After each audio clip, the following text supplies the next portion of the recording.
Salam alaikum, Cheikh Redouane Maakom pour un nouveau podcast en ce mardi 2 septembre, deuxième jour de stage pour l'équipe nationale algérienne qui prépare deux matchs de qualification à la Coupe d'Afrique 2015 qui coïncide avec la fin du mercato dans les championnats européens, l'occasion de voir les transferts de nos Fennecs.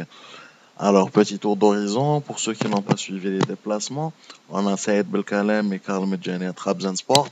C'est la bonne affaire du mercato pour l'équipe nationale. Le choix de suivre Vaid Alilodzic en Turquie est un gage de bonne forme et de compétitivité pour nos deux défenseurs qui seront titulaires en club et sûrement en sélection aussi. Bougra et Hassani Bda Foujaira aux Émirats. Leurs jambes ne sont plus taillées pour le haut niveau et ils ne s'en cachent pas. Surtout que c'est leur dernière année en sélection, retraite prévue après la CAN 2015. Bon courage et bon vent. Rafik Hallich au Qatar SC, on va pas se mentir. Rafik n'a jamais réussi une saison en Europe. Le seul club où il a pu s'imposer, où il ne s'était pas trop blessé, c'est celui qu'il vient de quitter, Académica Coimbra, qui joue le milieu de tableau au Portugal pour des salaires égaux à ceux du championnat algérien. Le Qatar ne se refuse pas dans ce genre de cas, surtout à 29 ans. Jamal Msbah à la Sampdoria de Gênes, un bon niveau toujours pour Msbah, qui ne cède pas à la facilité. Il aime la Série A, il aime l'Italie, il en profite tant qu'il peut, tant mieux, pourvu qu'il gagne du temps de jeu, parce qu'à 29 ans, il a encore du jus à offrir en sélection. Sa combativité en Afrique noire également est encore indispensable en sélection.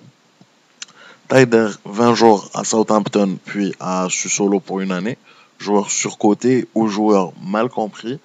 Après 22 matchs avec l'Inter en 6 mois, Taider n'a plus la confiance de son coach. En attendant d'avoir les dessous de son départ précipité de Southampton, je pense qu'il est taillé pour être indiscutable au milieu de son nouveau club. Belfodil de retour à Parme ainsi que Abdelkader Ghzel, deux attaquants algériens à Parme, deux attaquants en manque de but à leur compteur. Le premier est un espoir pour la sélection, le second ne répond pas aux exigences de la politique de rajeunissement de l'équipe nationale. Belfodil est dans le même registre que Taider. Cette saison nous dira s'il a été surcoté ou mal utilisé par Mazzari à l'Inter. Fouad Kadir au Betis de Séville, 30 ans et pourtant une carrière d'à peine 6 ans. Pour Fouad, il est payé par Marseille et jouera à titre de prêt l'ascension avec le Betis de Séville en seconde division espagnole. Un bon challenge à son âge et d'après le niveau qu'il montre, donc pour moi je pense que c'est tout bénef. Kadamuro à Osasuna, on a tendance à croire qu'un jeune joueur ne fait que monter en gamme, mais les saisons et les occasions gâchées de briller montrent que certaines limites du joueur à répondre présent au niveau, voilà, le mène en deuxième division. Donc c'est un deuxième international algérien en seconde division espagnole. Nabil Riles, un nouveau joueur en Espagne, à Cordoba. Une occasion de rebondir parce que 4 buts en une saison avec Porto, ce n'est pas suffisant pour attirer de grands clubs ou pour jouer titulaire la saison suivante. Joueur, jouer avec un promu, pardon, en Liga, affronter le Real, l'Atlético et Barcelone sera bénéfique à Nabil. 24 ans, c'est un attaquant puissant. Il a toutes les cartes en main pour rebondir. Raïs Mboulhi à Philadelphie, c'est le transfert qui handicape le plus la sélection car son meilleur élément défensif en Coupe du Monde a choisi les USA.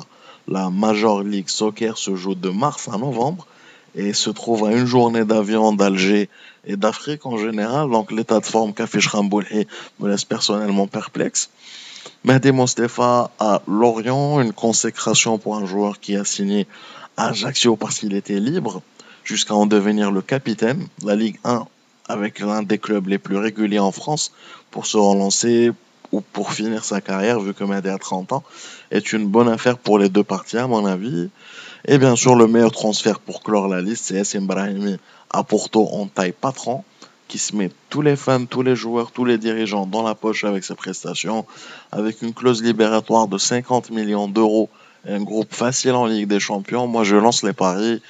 Je suis sûr que ça sera Manchester United la saison prochaine pour l'enfant de Rerdaya. Et bien sûr, des joueurs n'ont pas bougé à l'image de Ferroli, Slimani, Larsen, Roulam, Soudani, Mahrez, Bentaleb, Mahdi, Mondi plutôt et plein d'autres. Je pense que quand tu as la confiance de ton club et de ton coach et qu'il y a une Coupe d'Afrique qui va couper ta saison en deux à la reprise d'hiver.